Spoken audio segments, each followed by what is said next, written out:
What's going on, everybody? FYB presents Wise Word Wednesdays, a quick YouTube stream to help you get closer to accomplishing your dreams.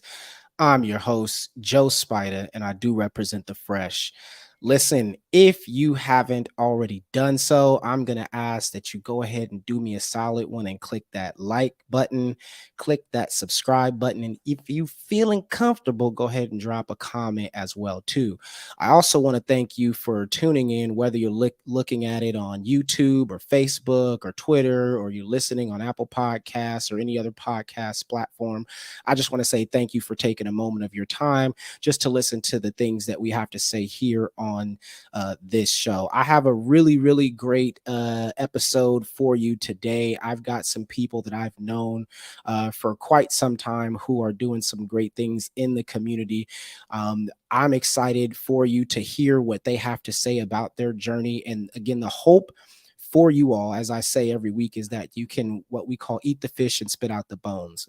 We are trying to provide you with information across a variety of different career pathways, so that way you can take things that apply to you and use them, so that way you don't have the same negative experience, or that's not negative. That's not the right word. You don't have the same experience, the exact same experience that we do. We want it to be better for you than it was for us. And so these people that I'm about to bring on to this stage, man, they've done some and are doing some great things. And I just get excited. I get inspired by them every time I see the work that they're doing. So I am going to bring to the platform right now. Let's welcome De'Von and Sinclair, Mr. and Mrs. Walker. What's going on, family? Honestly, how y'all doing? Man, I was doing great until you came on here and you got the beard all glossing, looking all royal and stuff. Come on, kid, we see you. Yeah, you shied it. But now we're blessed over here. Queen, how are you? I'm good. My body's hurt. Getting old. It ain't fun, but otherwise I'm good. Right. It's like it's a blessing and a curse, right? It's like we're blessed to get older, but the curse of the effects of it. It's like, oh man. And the thing is, I feel like your body knows you're old, but your mind, at least my mind, still thinks I'm a kid. Still thinks I'm young. So I'll be doing young people stuff, right? Stuff that we did back in college. And my body's like, nah, bro, you go ahead and sit down. You can't do that anymore. How about you drink this cup of coffee? How about you stretch and keep it? You know what I realized yesterday? Yesterday when I was doing after my workout that had already hurt me and I was doing extra squats and you were like, oh, you didn't get enough, huh? Yeah. I realized that was God trying to send me a sign and saying, sit your butt down. And I didn't listen. I didn't listen. So I'm in pain now. The struggle is real. Yeah. Stretching, man, I've never been good at that, but I'm starting to really feel the long-term effects of not being good at that, which it hurts. It just, everything hurts. I wake up hurting. I go to sleep hurting. I'm just hurting. Living with the pain. Yeah. But I'm excited to have y'all on the Wise Word Wednesday show. I mean, we've talked about, collaborating for a while, and I know I've definitely been on, y'all's platform a couple of times. And so I'm just glad we were able to make it work today. Oh, by the way, for those of you that are watching, this is a previously recorded session. So if you might, I know some people might be in the comments like, yo, why my comment popping up? You know what I'm saying? It's my bad. Okay. This is a previous recorded session. We did a special recording for y'all. Even though you're going to see it on Wednesday, we're recording it on Tuesday. But if y'all could do us a favor and just explain to them some of the many things, it doesn't have to be all of them if you don't want to, but just explain some of the things that you're doing, including, of course, Play Black Wall Street, the board game. Of course. Queen, do you want to talk about M4? Or do you want to talk about Play Black Wall Street? I'll talk about M4. M4? Okay. So Play Black Wall Street is a company that we started back in technically 2017, built on the history and legacy of Tulsa's Black Wall Street. In short, I've been an educator since 2012, and I felt like folks weren't being exposed to Black history, specifically the legacy of Tulsa's Black Wall Street.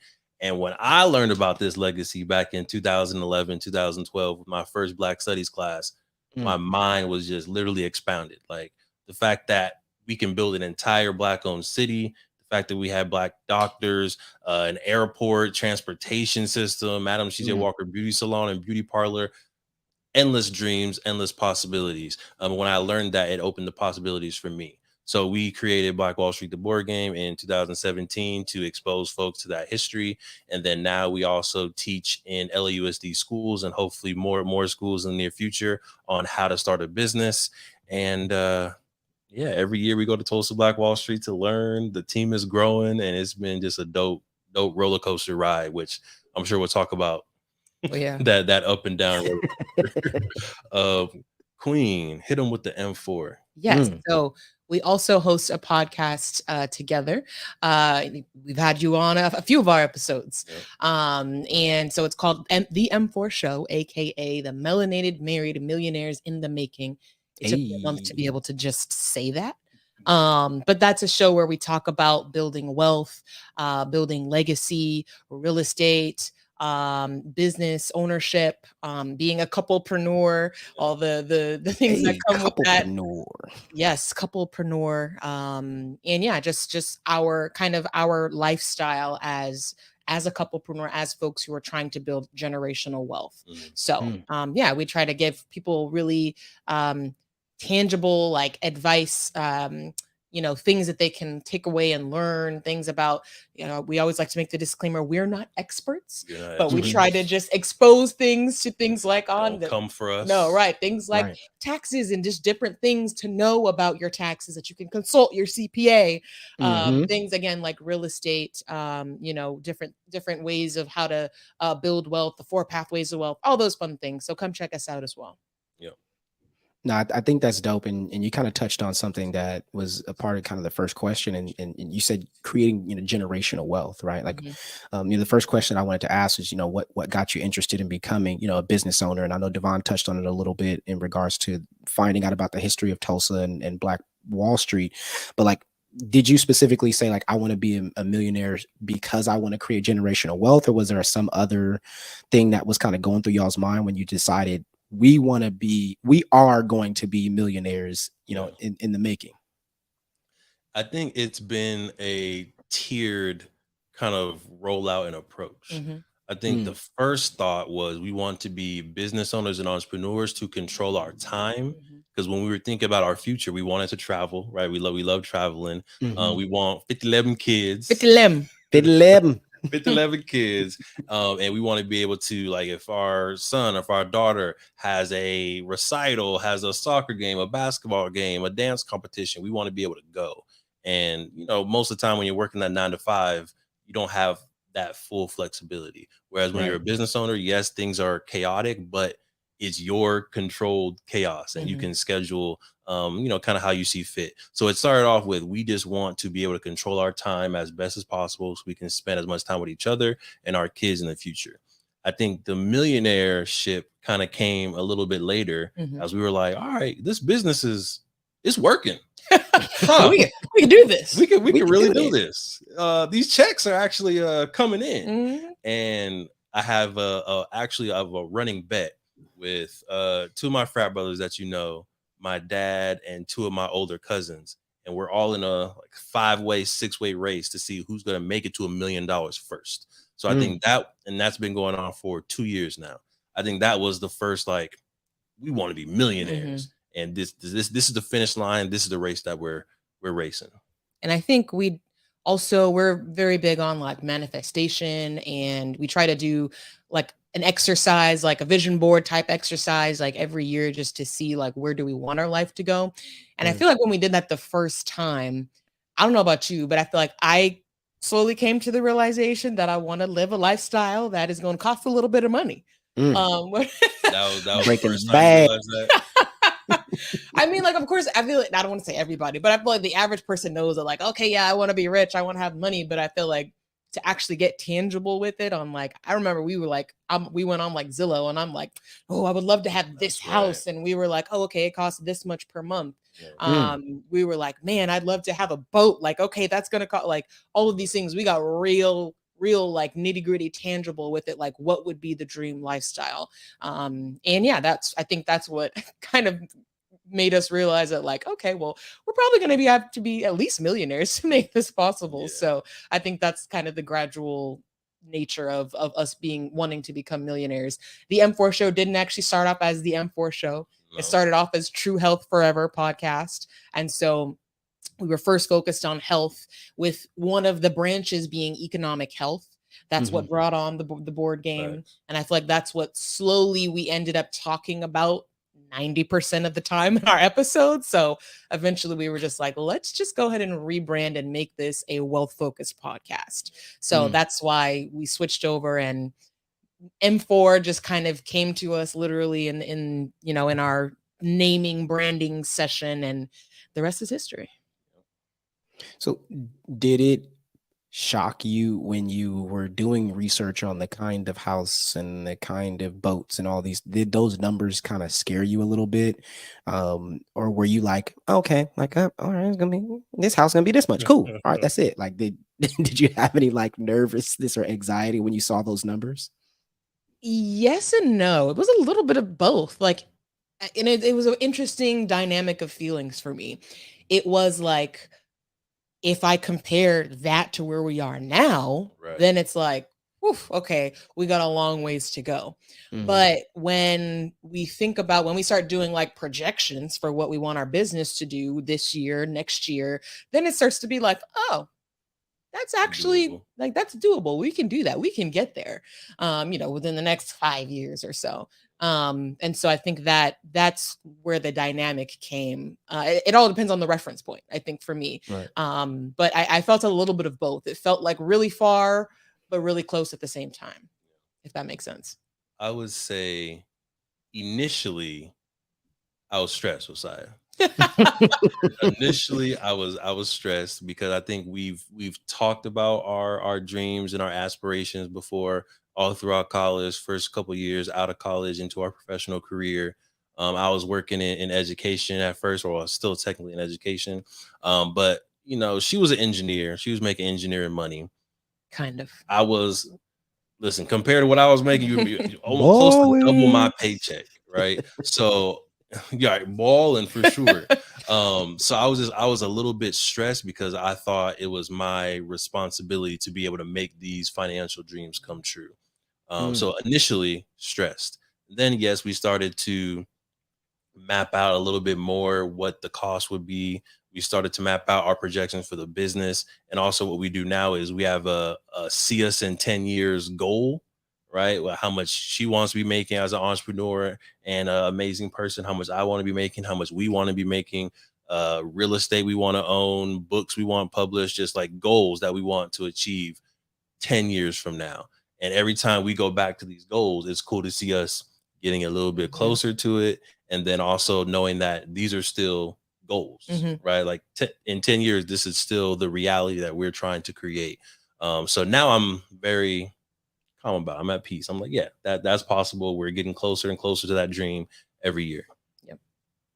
It's interesting because I've been telling my group of friends this for quite some time. I tell them that it's a 10-year race. It's not a 1 year. It's not a let's see who wins in a month, right? We won't know who made the right decisions until 10 years from now, right? And if you think if you have that kind of perspective, then you gain patience and understanding, and you start to realize, like, I'm going to do everything I can to win the day, but I know that if I do this day to day for the next 365 days, that's 1 year down, which means only 9 more to go.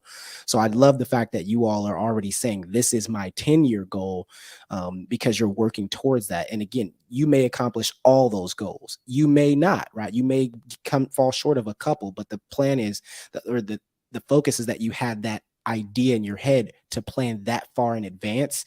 A lot of people aren't planning that far in advance, especially when you're talking about entrepreneurship, right? Or business ownership.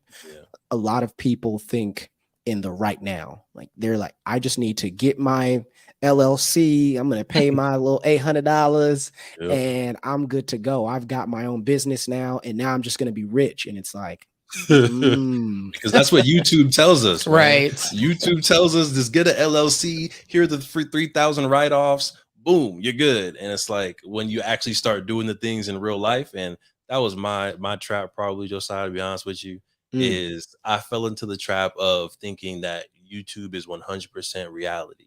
And what people are telling you If they say these are the steps, they're giving you all the steps, when in reality, they're giving you probably like the checkpoints. And They're then giving you 30%. 30%, right, of all the steps. And then you go 30% into it and if everything goes perfect. Right. that part. Right. And in 2018. Right. Mhm. Right. Yep. So I think we fell into that trap, and by we I mean me, have fallen into that trap early on in our career, where we take what a YouTube person or just a social media influencer says accurately and start doing it, and then realize that actually there's a little bit more steps that we needed to follow. I actually had a side story to Sure. tell. We have time for a side Yeah, story. absolutely. So you were talking about the 10 years situation. And Queen, I know I've told you this story before and you get mad every time I say it. But when I was about to graduate from UC Davis, I had really no idea what I was going to do. So I went to this fair as a part of the sports and recreation department, because I was working for the gym at the time. And you go to this fair and you're able to get, so you getting mad already. Look at you. Look at I was you. like, where is this going? When she But at recognized this what it was. She said, Mhm. Yep. But I went to this conference and this fair in order to get a assistantship position and get grad school paid for. Right. I was like, I don't know what I'm going to do. So let me just go to grad school and hopefully get it paid for. So I go to this conference. I'm broke. I have no money. All I have is enough money for the flight, enough money for a rental car so I can get around, but I don't have enough money for a hotel room. All right. So I'm there for 3 days. This is in Kissimmee, Florida. And every morning I'm waking up early, going into the hotel room, taking a little bird bath, hanging my clothes up, wetting them, letting them dry, get the wrinkles out. I get dressed, put my suit on, and then I go into the conference smooth, like nothing happened. There's a particular day where all day we're doing interviews, and I'm interviewing. And I mean, I talk. I'm a social person. Every interview that I've done, I've gotten the job for, except for at this fair. And afterwards, one of my mentors comes up to me. He's like, I want to tell you something, De'Von. People have been saying some good things about you. They've been asking me if they should hire you. And I've been telling them no. I'm like, Ooh. what? What are you talking about, sir? I'm out here sleeping in the car. I spent all my last money getting here. I have no idea what I'm doing next. What are you saying? And he's like, I'm saying no because I know you're going to be fine. There's other people here that if they don't get this position, it's going to be bad for them. So I have full confidence you're going to be good no matter what. So, I just wanted to tell you man to man, face to face, like this is what's happening and this is why you're not getting the positions. So I took that, on the chin. It hurt a little bit. But right after that, Josiah, is when I started saying, okay, see me in 10 years. Right. I'm gonna prove you right. A lot of people try to prove folks wrong. I'm gonna prove you right. You made the right decision. I'm gonna be fine regardless. And I'm gonna work, I'm gonna hustle every single day to show you that I'm gonna be all right. Just so you know, the part about that makes me mad is that he was sleeping in the car when he had a girlfriend who would have A sugar mama who could have cashed me out. Happily got him a hotel room if she had any idea what was going on. Whew. I get that. It's that pride, man. Pride. That pride. Sometimes you're just like, I got to do this for me. I got to do it for me, and I got to do it this way. And he said, I got to do it because in 2023, Joe Spider gonna have me on the show, and I gotta be able to tell this story. So he knew it. He knew it. Plus, again, engineer. She already had a job solidified before she even graduated from college. So I'm dating her and she has it all together. So I'm not about to come to you for help when you got it all together. I'm just like, no, let me get my life together so that we come into this relationship as equals. That was my mindset as a 22-year-old. As a young, hard-headed man. Everything happens for a reason. Everything happens for a reason. Right. And you made it. So and we made it. It worked. Come on. I was watching one of your podcast episodes of the M4, and you talked about y'all being like workaholics. And correction. There's only one workaholic. Right. Being a workaholic. I'm sorry. Him being a workaholic. And so could you just take the people through a day in the life of Declare? A day in the life of the entrepreneurs, or the what'd you call it? Or the couplepreneurs that you are. What does a day in the life of y'all look like? It's a great question. So Every day is very different. So I don't Yeah. know if you want to give an Like example of today was very different than 2 weeks ago when we were in Atlanta. exactly. So I don't know if you Oh want to yeah, give an InvestFest. example We of gotta talk about that for InvestFest sure. was a good vibe, very busy. So Queen, go ahead. You talk about a day that you would like to Yeah. express, and I'll talk about a different day. So, yeah, like you said, it looks very different each day, but I guess I will talk about InvestFest because he is a workaholic. He is the one that like he is fed by getting things done, and we are different in that way. I'm that person that like I get burnt out, so I need breaks. All right, that's why I'm the traveler. I'm the travel planner because I'm the person that's like, wait, we need a break. We need a recharge. Right. So InvestFest was about 2 weeks ago in Atlanta, and so we were participating as a vendor.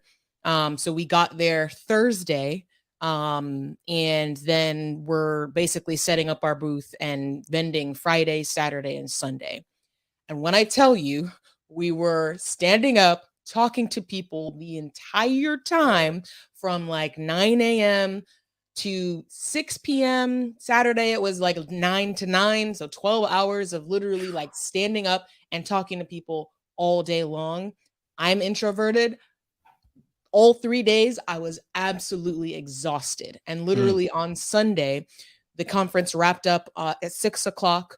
We cleaned up. Our flight was at 9. So we literally got everything packed up, got to the airport, flew back, got home.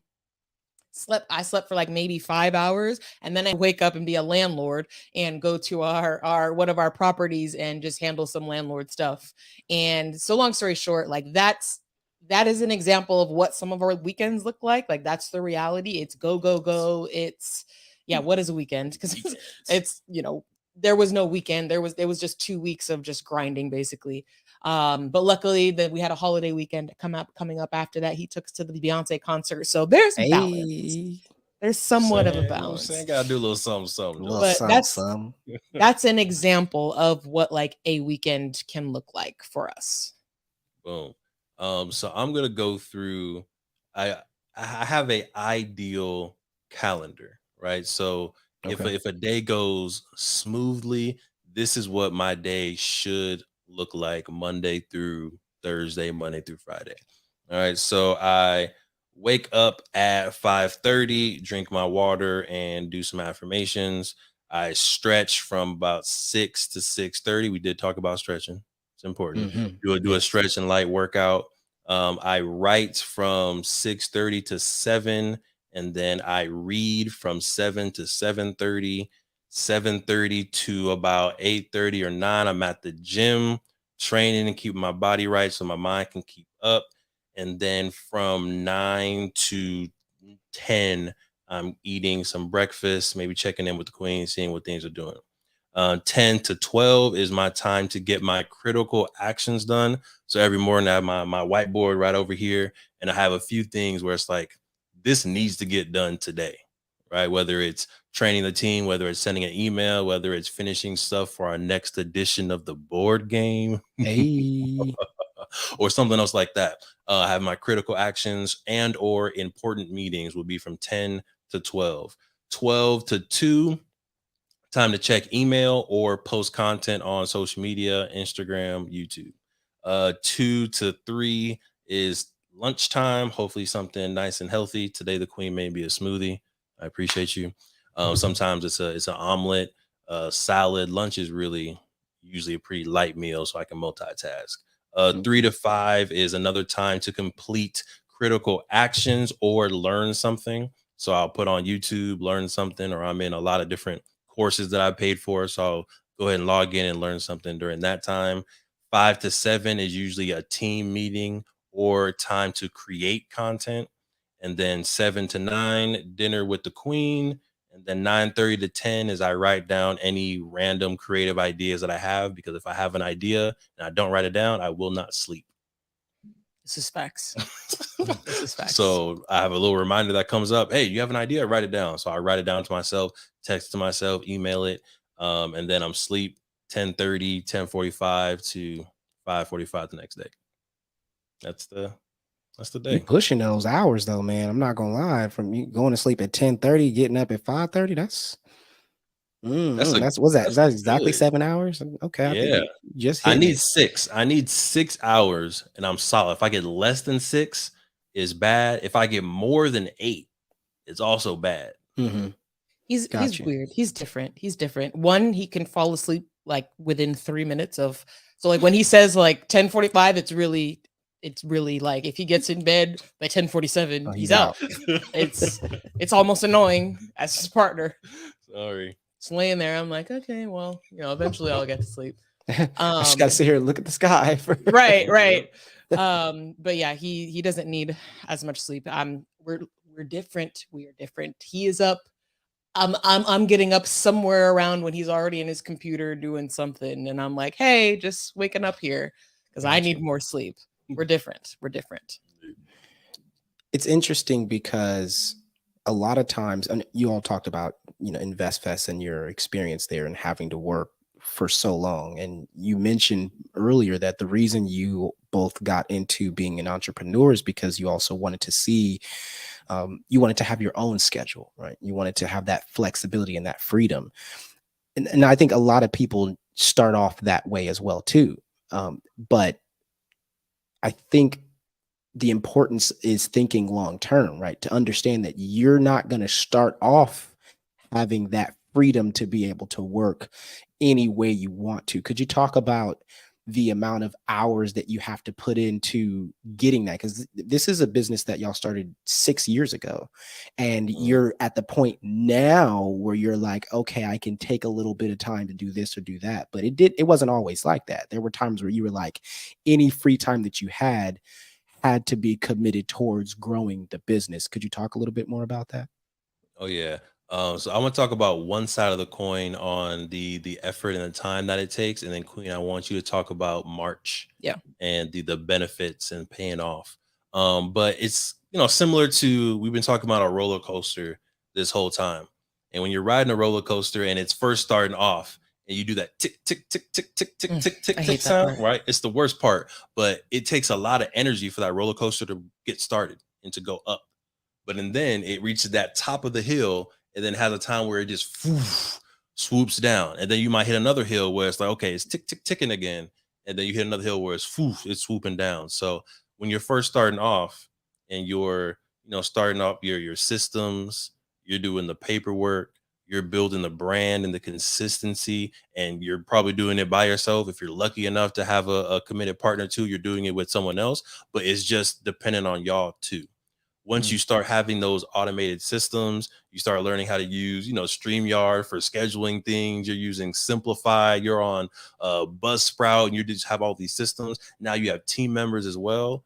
Now the system starts to move faster without you. So now while you're asleep, you have a team member who's editing a video, right? While you're asleep, you have a Right. couple Instagram posts or Facebook posts that you've already scheduled the day before, because now you know the consistency of when to post, when you get the best engagement, which videos versus reels get engagement and all that. So it took probably 2 years before we really became profitable within a business. It took us 3 years before we started to bring people onto the team and take things off of our plate.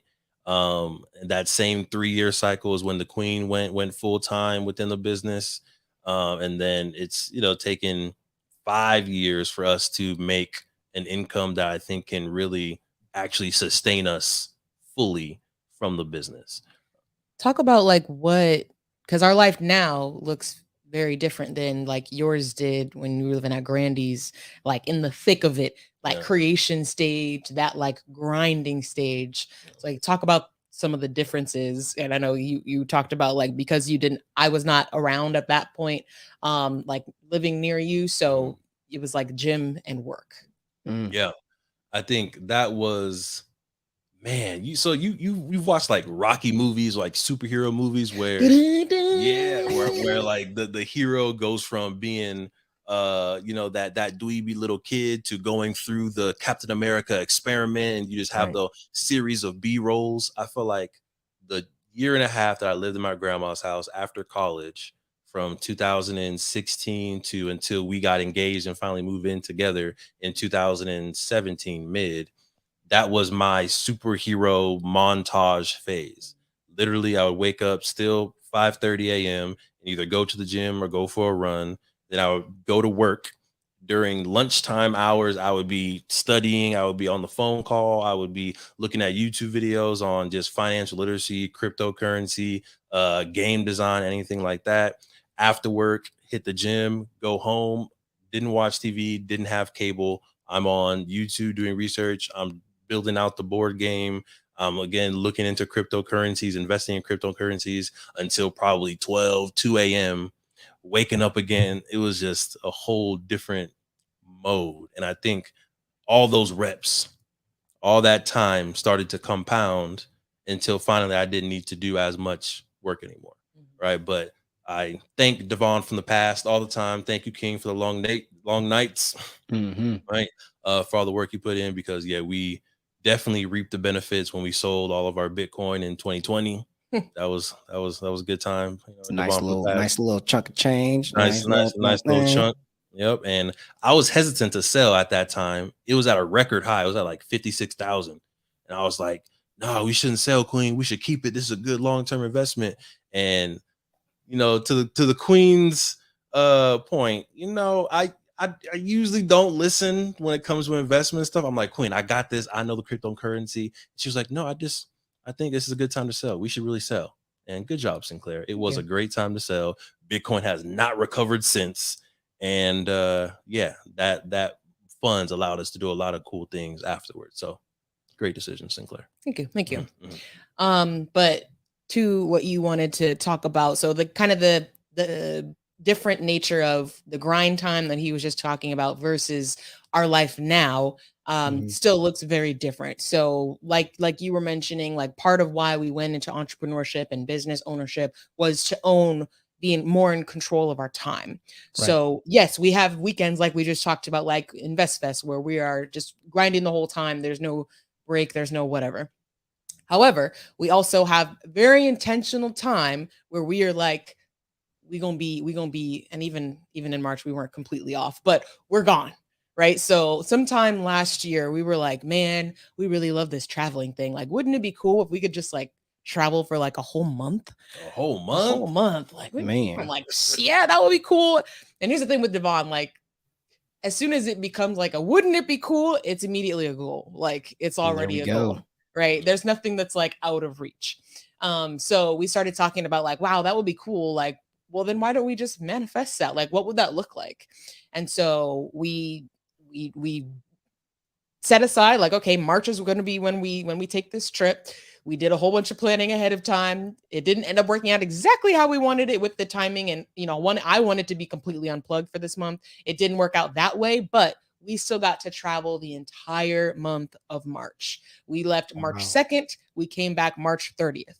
Wow. We went to Colombia, Portugal, Zanzibar, and Cape Town. And yes, in each spot we had to take a team meeting. We did have to handle some personnel business while we were all, away, but that's still something that most people never get to do in their lifetime. So the fact that we were able to do it in our 20s is wild, and was just, and it's a very surreal experience to be gone for a whole month. Like, people literally were like, how old are y'all? Like, we were on vacation and we were like in the jacuzzi in the pool, and we were talking to couples who were from other countries, and they were like in their 50s, 60s, 70s, and they were like, how old are y'all? Right. Like, oh, we're 30, 29. Like, oh wow. Because we would be like, oh wait, where y'all coming from? They'd be like, oh, we came from this country, and then we're going here next. And we were like, oh well, we came from this country, and then we're going here next. Right, so that we're like talking to like retired people, and like, it's like, it was like, wow, we're living this like kind of retired life. Yeah. And I will say, Josiah, it felt really great as a young Black melanated couple to be traveling, going to all these places, and just making people see you. Yeah. Right. It was just felt really dope to again have like these wealthy conversations, these vacation conversations with 70-year-old, white married couples. And we don't know how many folks they're exposed to, but be able to say confidently, like, hey, we're here. We're having the same experience as y'all. Right. 40 years at the same spot, like same spot, same view. We're here. It was real dope. Yeah. I think it's beautiful because you get to see the fruits of your labor, right? You get to really experience that, and to say, this is what we planned years ago, and now we're actually getting an opportunity to live that.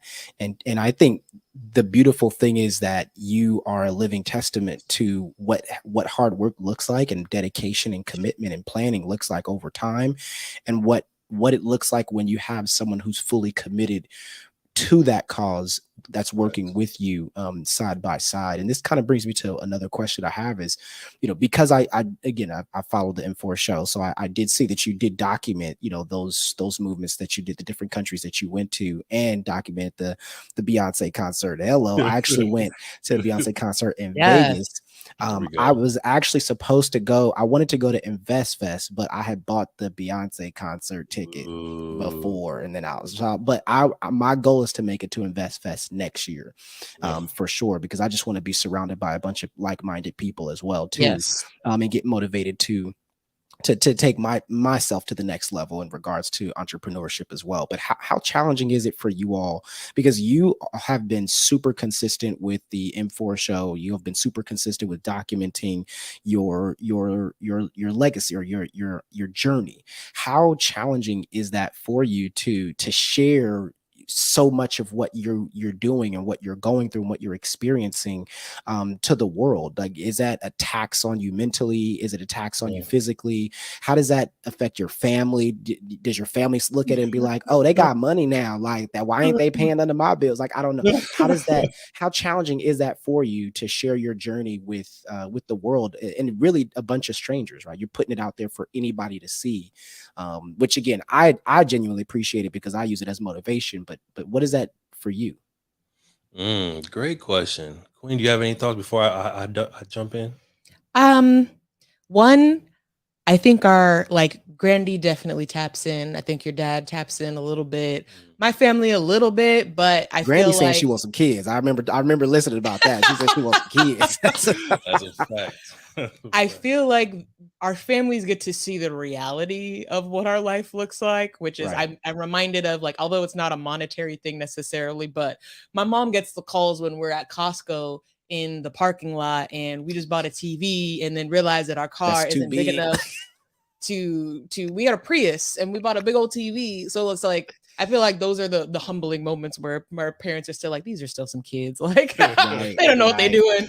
So I feel like, our families, at least my side of the family, is definitely not like, oh, y'all balling, you need to be paying for it. No. They're not like that, but they are definitely supportive of the entrepreneurship journey because they've seen what it's been able to do for us. They've seen, my mom has seen me go from literally dreading to go to work, and every time she would ask about my job, I'd just be to just a completely kind of turnaround now where I'm making an impact, owning the business, and I think that's what they appreciate, is they've been able to see that type of shift in me and my mindset and my fulfillment. So I think that that's what they pay the most attention to. At least that's what I've noticed. Yeah. Okay. I would say the hardest part about having probably a business period, but also being public about it, is the amount of ideas that come in. Yeah. And we have a brilliant family, right? With amazing ideas. We love y'all. Y'all keep the ideas coming. But sometimes I think that's the most taxing, when you have an uncle saying, here, you should do this. You have your dad saying, here, you should do this. Your little brother saying, you should do this. Little sister saying, you should do this. Auntie saying this. Grandma saying this. And then you have your vision, and then you have your customers. And it's like, dang, I don't want to be disrespectful to anybody. I don't want anyone to feel hurt. But I also know which path I want to go and where we want to go. So I think for me, that's the most taxing, because the Queen knows I'm a people pleaser. Yes. Right. So if I have all these voices, I'm like, okay, well, I can do this with the business, and then that will let them know that we're listening to them. But then we can do this, and that will let Josiah know that we're listening to his feedback too. But then I know the Queen wants this. But I'm getting slowly better at just what's the vision, what's the purpose, and do that. And show family love when you can, but stay true to the vision, stay true to the customer's needs and not your family's needs. And I think another difficult thing is and I think this is true with just about any social media platforms, is I almost feel like we should be sharing more and of the real stuff. Right. And I feel like a lot of people, like, yes, we definitely have our listenership, but I feel like a lot of people, we don't post a lot on like our personal Instagrams. I don't post a lot on my personal Instagram at all. It's like literally highlights. So it's like, if all you know of me is what I post on Instagram, then you just think it's sunshine, Right. You lollipops, and don't know rainbows all the nothing. time. Like, oh, we got a house. Oh, we traveled in March. Oh, we went to Aruba. Like all of these things, when in actuality, like our daily grind looks very different. Right. I almost wish we could, like, although We can. What's up? I know we can, What's but up? then when I get into that content creation, it's like I like the idea of sharing more. I wish we could just have a little fly on the wall that just comes and records stuff magically. You kill all the flies on our walls, Sinclair. That's fact. That's like That's a lethal fact. with it. She But got I that. wish we could just She have got those phantom hands. You no. okay? It's a hobby actually. It's bad. I'm sorry, but it's fun. I'll be like, oh, first try, okay. But I wish we could just have a person that's just always around recording content and could edit it and just put it out, because I don't want to do that. I don't want to have to think about what to record. I wish there's so many organic moments that I'm like, I wish people could see this. So, I mean, we can do that because we have a couple camera people that we know that come to our house sometimes. So literally we can have one day a month where they just come in. It's just, hey, just walk around and shoot between both offices, living room, lunchtime, gym. Just follow us and just shoot content. Yeah. Hey, Josiah, we got her. Maybe. Let's talk more about it. We got her. You got to be careful when I say things on air. Right. I've been right, because this is documented now that the conversation has been had. So, you mentioned earlier that the Queen had told you to do something, and at first you were like, I know what I'm doing, when you were talking about, Bitcoin, right? And I'm also a part of that thing. I came up a little bit on Ethereum and Dogecoin at the time. I was gonna hit a lot more. I went in with some of my friends and I had told them to cash out, but they was like, nah, let's hold. And then they lost it all, but it was all good. I was still happy with what I came out with, so I was fine. But but you talked about how you listened, to Sinclair, and when she told you to go ahead and cash out, and it was ended up being a great decision. So could you talk about, because a lot of what this podcast is sharing the mistakes, right? Talking about some of the things that people don't see, kind of like what Sinclair was talking about before. She wishes she could show the other side. And that's ultimately why the Wise Word Wednesday got started in the first place. It was because I saw years ago, we started Wise Word Wednesdays in 2017. I started Wise Word Wednesdays doing it every week because I said, I appreciate you.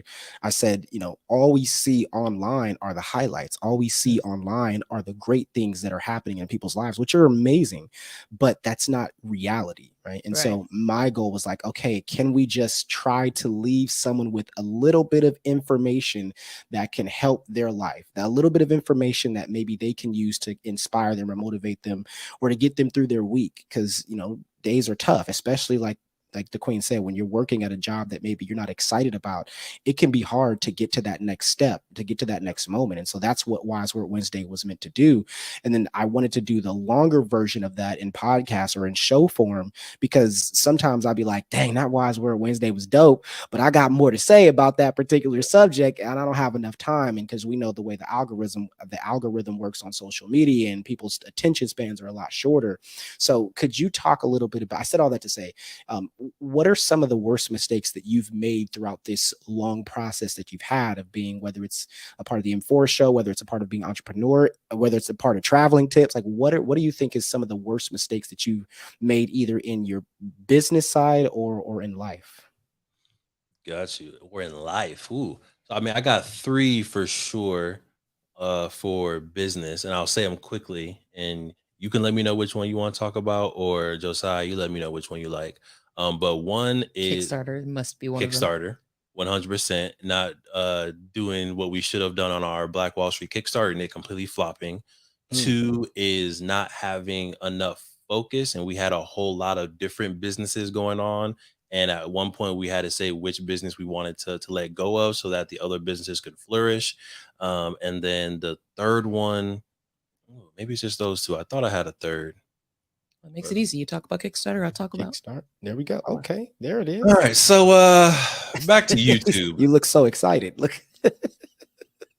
back to how you can't listen just like apples to apples on what everything you hear from YouTube or from the social media universe.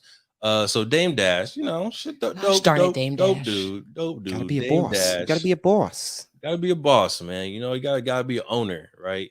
And he was on the Breakfast Club. He had a really dope interview, but basically he was saying like if your work is good and the product that you're doing, the service that you're distributing is good, you don't need a market, right? If your work is good, you just sell it to people. They'll come back, they'll tell other people, and you will have a successful business. And this was when we were starting off Black Wall Street, the board game. And I was like, all right, yeah, our product is dope, right? This is Black history. This is financial literacy. I did my research. We good. The work is good. We are real. Dame Dash is real. Devon's real. Sinclair's real. We don't need to market nothing. There it go.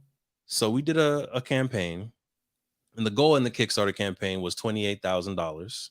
Why was that the gold bond? The goal was $28,000 because we just wanted to be ambitious. You know, the queen in her infinite wisdom was like, we should set it more realistic.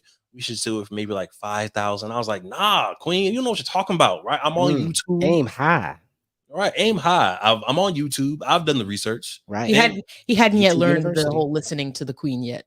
Not yet. Still learning. That's all right. Took time. Took time. To my what's it called? Defense. Thank you, my love. She good. She good. We weren't married at the time. We were engaged. So I was like, you know what? We're not married. We're not bound. I don't listen yet. Later on, we got married. Then I started listening to the Bitcoin, and you know, my life's been better ever since.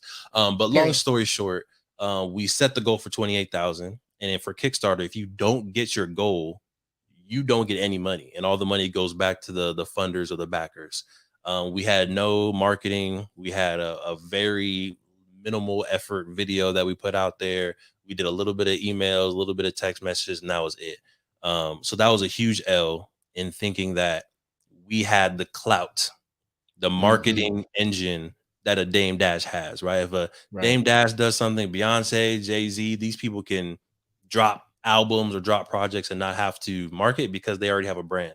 They already have an audience. But you as a small business need to have your strategic, intentional marketing campaign set up. How do you collect your emails? How do you collect your text messages? What frequency are you going to post your Wise Word Wednesdays videos? All that should be strategized and written out, and then follow it before launching a product. Yep. Facts. So that was a hard lesson to learn. Yeah. I was the depressed might be a strong word, but I was definitely down for probably a solid week after that. And then, you know, got a little pep talk from the queen, got some good love from the family, and we decided to put our own money up, and then we were able to create the Black Wall Street, the board game, and then boom, the rest is history. Yeah. I feel like the problem was we were relying solely on the product. We were just like, this is a great idea. So of course, as soon as one person finds out, it's going to just catch on like fire after that. And again, we just all know that that's just not the way it works unless you are Beyonce, Dame Dash, whatever. Right. But the other thing we wanted to talk about was another business venture that we started. And this was actually one that I was more leading. We called it Potluck, and it was a food delivery app that was for home cooks. So in, I think 2019, some year, they made it legal in California for people to be able to, I know people have been doing this forever. On the low. But they actually made it legal for people to be able to sell food from their house and, you know, sell a certain amount of plates per day. And it's all good. Like you get a permit and everything. So we wanted to start an app, like basically like a Uber Eats, but for home cooked food. And so we started it. The king did like the programming, the coding for it. We got my whole family involved. The whole squad. We were having dad too. The whole squad. We had a whole, like, everybody was involved. My mom became our first chef, and she did that so that we could see what the process was to become a chef. So she got her permit. I learned the process while she was going through it. I created a whole training deck and like training course on how to get your permit. We got a few more chefs on board. But long story short, I think it was an opportunistic idea where we had the idea, and it was kind of like divine timing where we had the idea. They had just passed the law, and we were kind of like, is this a sign? Like, we gotta act on this. Like, we had the idea. I love cooking, so I'm passionate about it. So like, let's do it. And the idea was good. And, starting was somewhat exciting, but at some point it just wasn't catching on. I was on info sessions every week. Nobody was coming. If they came, they would come for a few minutes and then drop off. And it was just like disheartening and draining to be putting in this work for nothing happening. And I think at the end of the day, yes, I do like to cook and I love the idea of this, but that's not like the idea of the app and launching was not my passion. And I don't think we were all trying to do it like part-time. Everybody was doing it part-time, including me. And it didn't get the time and energy that it deserved. And to his point, where we had Black Wall Street, the board game, already going, we had True Health Forever, right? That was a podcast going. I was working a full-time job. He was working a full-time job, and we had our relationship, and we're investing in real estate. We don't have our relationship anymore. Sorry. What's going on here? I'm speaking in past tense. Oh, okay. Just making sure. Relax. But we had a lot going on, and everything was just pulling us in different directions. And so it was a very tiring time. And I think that because we were getting pulled in so many different directions, and potluck usually was like the shortest, like the last priority, it just wasn't moving anywhere. And it was just like, it started to become a drag to like, okay, let's get on this meeting again. Okay, and I think we had so many points, so many conversations where we talked about like, okay, this isn't quite going how we wanted. Are we going to give up? And I feel like I was trying to just like, I love like his determination and his like perseverance and his commitment. And I was just like, no, like, this is what it takes. Like, I've seen you grind for the board game. This is what it takes. And it's like, no, it's very different. Like that's him. That's his passion. That's everything. And I just slowly came to the realization that it wasn't mine, and it was going to require a lot more time and energy than I had and wanted to put into it. So yeah. And it was a little bit of a gut punch, because this is something that we had advertised to like friends and family and social media, and everybody was asking, so how's the app? How's the app? Everybody we would talk about it to was like, oh my gosh, that's such a great idea. This is going to do so well. And so, yeah, it was kind of like all right, well, I think that was also partially why I wanted to hold on to it. I wanted to be successful so bad, because this is my thing that I was leading, right? The board game was already doing well. So I'm like, no, like, I got to do this. It's gotta be successful. But at some point I just realized like, this is part of what's holding us back. So we made the hard decision. We had a hard conversation, another one where we were just like, okay, we gotta give this up. And yeah, that was tough. That was tough. But I think since then we have seen Black Wall Street, like and I think that just confirmed that potluck was part of what was kind of dragging us down and taking our time and energy, and it wasn't really giving us anything. And so once we put the time and energy where it belonged, that's when we really started to see things happen with the board game, with the courses, with the mentorship programs and everything. So hard lesson to learn, but it was definitely worth it. And we still took a lot of the lessons from that. It wasn't a total L. Like, we still learned a lot from that business venture. We made a lot of connections that we still have. So definitely worth it, but a hard lesson to learn for sure. Yeah. So I think great story. I see you, Queen. You're doing good at telling those stories. I see you. I feel like sometimes we think life is going to be like high school, and when you are applying for college and you have all these things, right? I was captain of this. I was doing this. I was doing this. And the college recruit is looking at all these things, and it's like, oh, wow, this is impressive. You're in a lot of stuff. I think we continue through life thinking that that's what it should be. I should have a long resume of activities so that when I introduce myself and I say all the things that I do, it's impressive because it's a long list instead of having a short list of really deep and intentional things. So yeah, to the Queen's point, we had a long list of things that probably sound impressive if we say it, but then when you look into the back end of how much each business is making, how big our team is, what our freedom looks like, it is really, the reality isn't as impressive as the resume. Right. So we started to give up certain things so that we can really build an impressive, deep resume, intentional resume.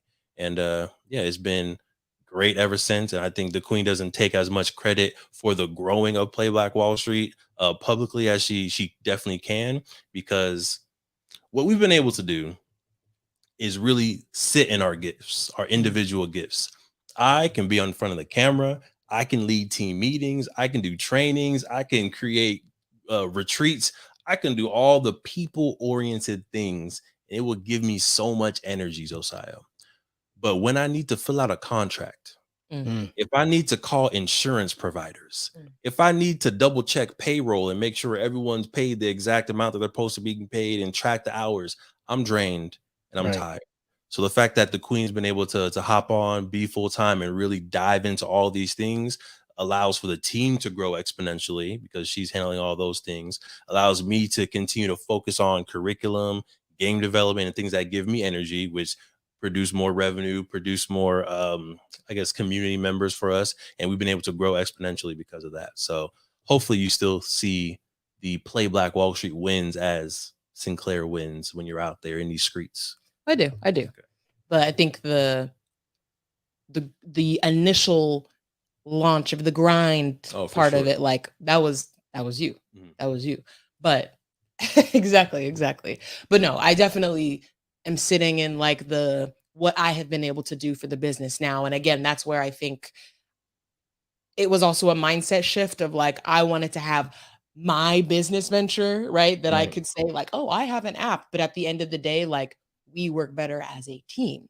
So I had to like humble myself for a second and be like, you don't need to be the face of something just for it to be successful and to feel good and fulfilled about it, right? Like he said, like he's the one on camera, he's the one making the sales phone calls, talking to the schools, he's kind of the face of Black Wall Street, and I'm perfectly fine with that because again, that's draining for me, right? I can be in the background, I can do the payroll because I know, right, I feel good knowing that we have employees and they're happy because I pay them every 2 weeks.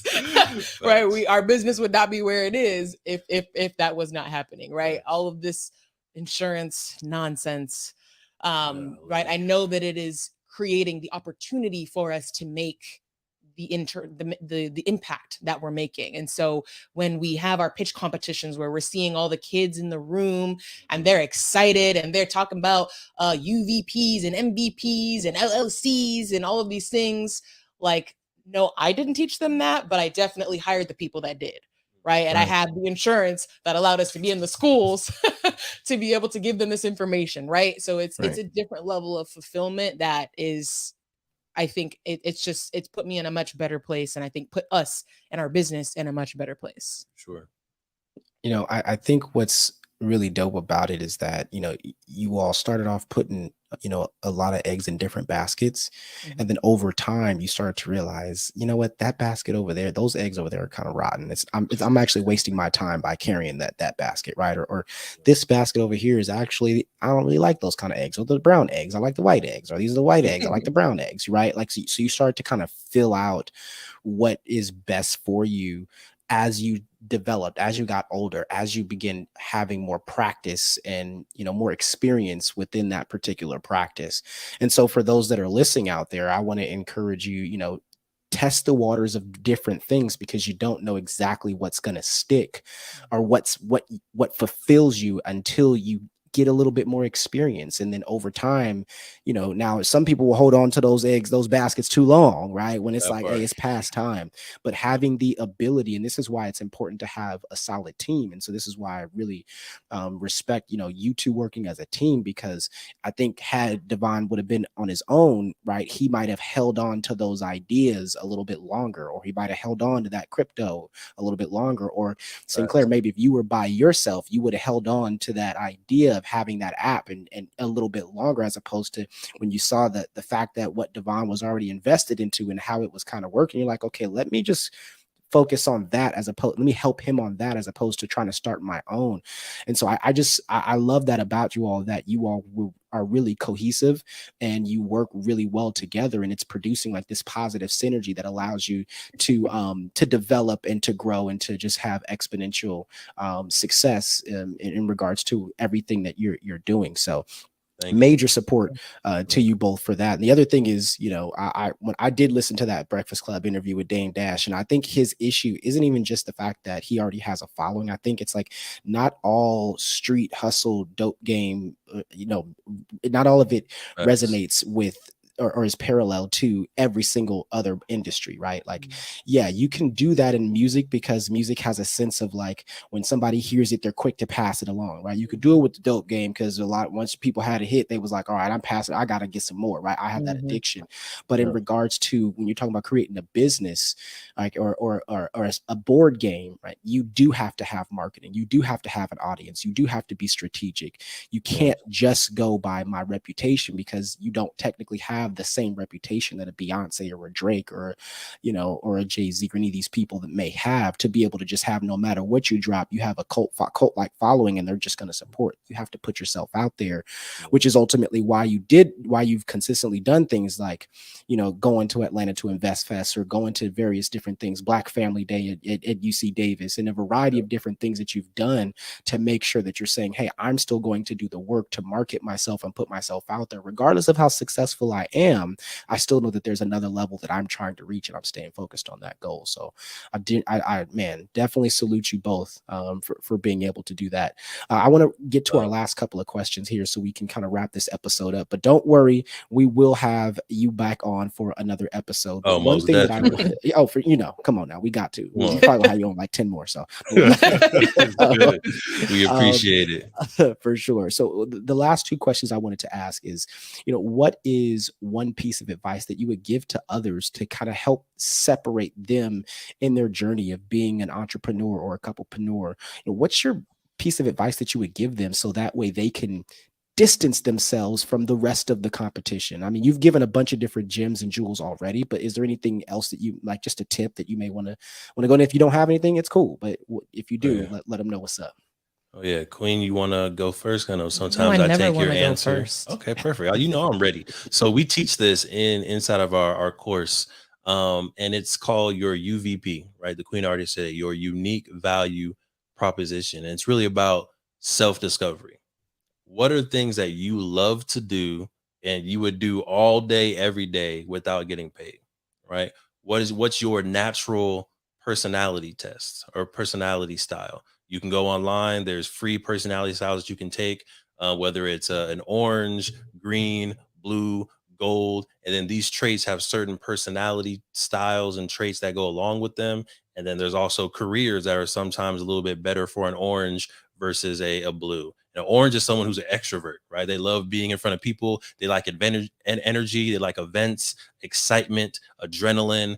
They're probably great at being an actor, an athlete, podcast host, right? They're frontward facing. A blue is a little bit more emotional and they're very people oriented, not necessarily for the excitement of it, but more so like, how are you doing? I care about you. Are you okay? Let's talk about this, right? So they'll be good, maybe therapists, counselors, educators, principals, and whatnot. But I'm not going through the full list, but if you go and you do your personality style, it might help you highlight what makes you you in whatever industry that you're in. So discover your UVP, unique value proposition, which can be inside of your business. It could be a different way that you approach the business, right? Apple, closed system, right? Android, open system. Those are the UVPs. So a lot of people love Apple.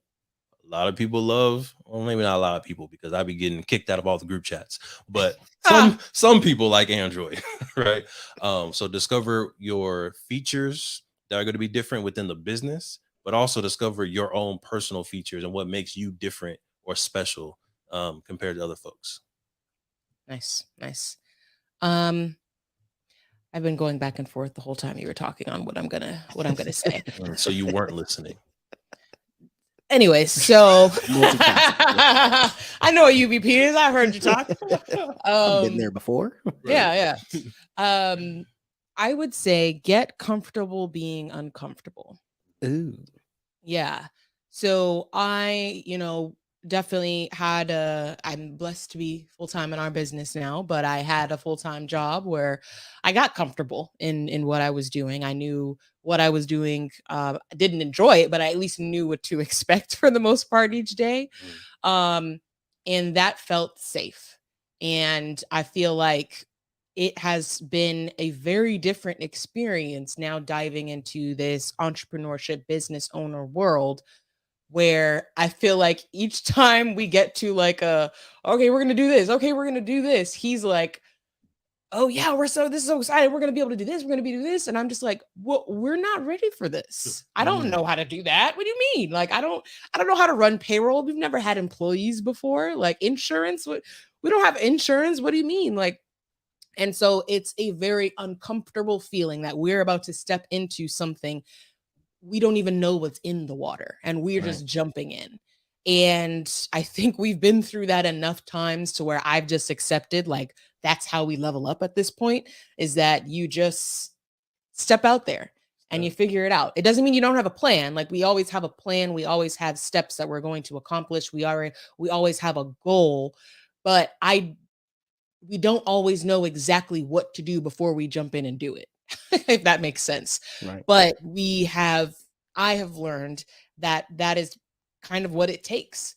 Like, for example, the mentorship program that we launched, it was just like a 5-week online course that De'Von was hosting with a small group of students. And we were trying to turn that into a whole mentorship program with multiple high schools, with one of the largest districts in the state. Easy.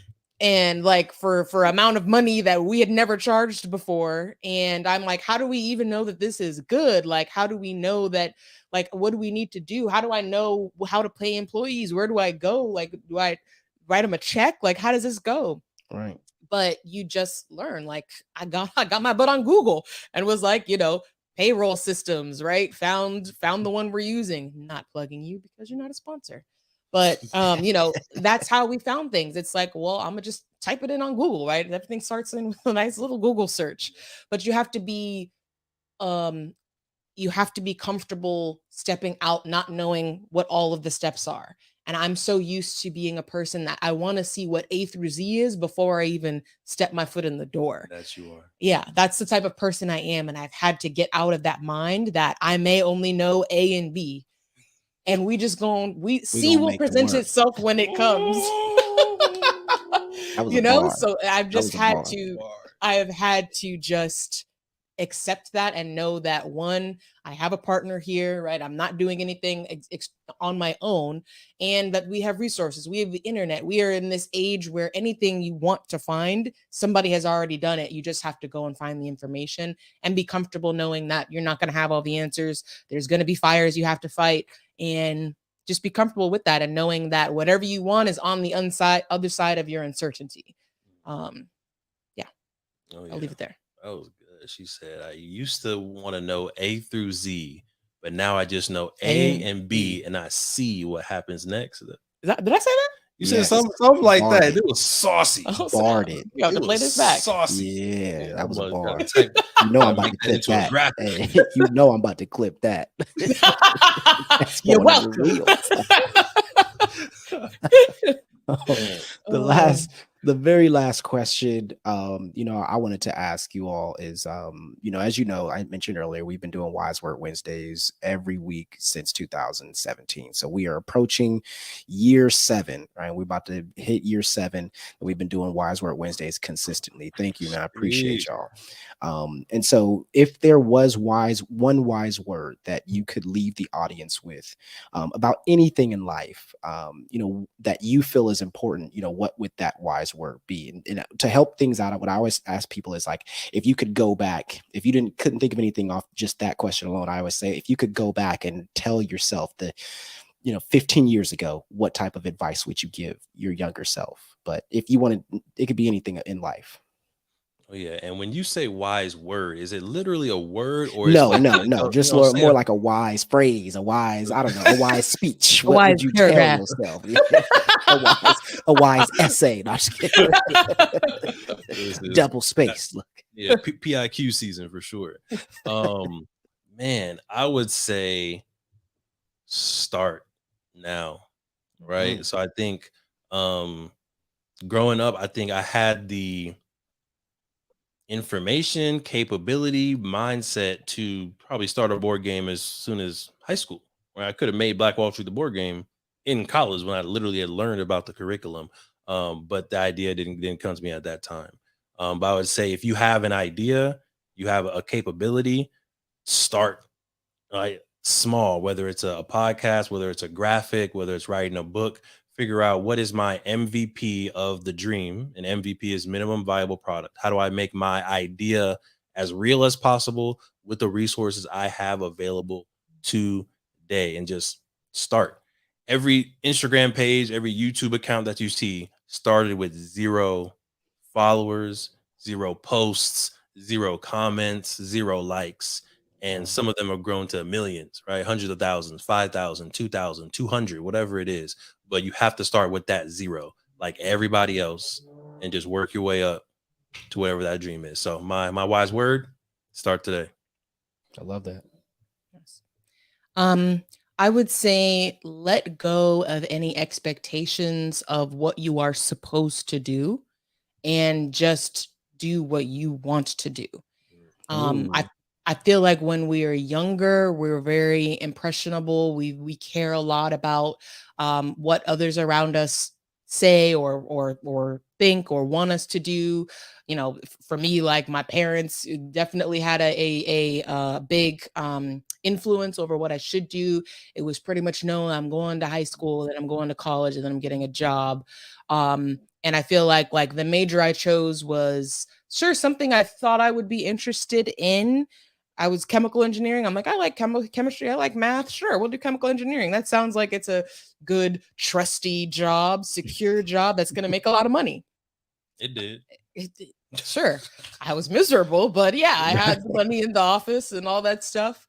But if I could go back, I took a nutrition class, one nutrition class. And I was like, actually, I took a nutrition class and then a food chemistry class. Those are probably the 2 classes I enjoyed the most.